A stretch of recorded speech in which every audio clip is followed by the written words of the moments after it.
వెంకటాచలమునందు మాత్రమే జరిగే అద్భుతం ఏమిటో తెలుసా అండి?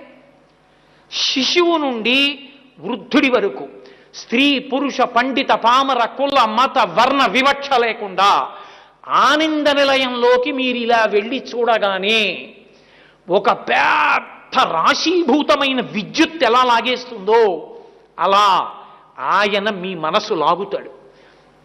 అందుకే అప్పటి వరకు అబ్బా ఏమిటోనండి అన్నవాళ్ళు అబ్బా ఎంత బాగున్నాడని అంటారు. వెనక్కి నడవడం జీవితంలో అలవాటు ఉండదు. తోసేస్తున్న గోవిందా గోవింద గోవిందా గోవింద ఇటు బయటికి వచ్చి కూడా ఇలా చూస్తుంటారు తొంగి.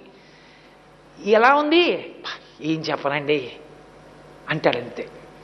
అంటే నువ్వు ఎంత ప్రయత్నం చేసినా మనసు నిలబడదు.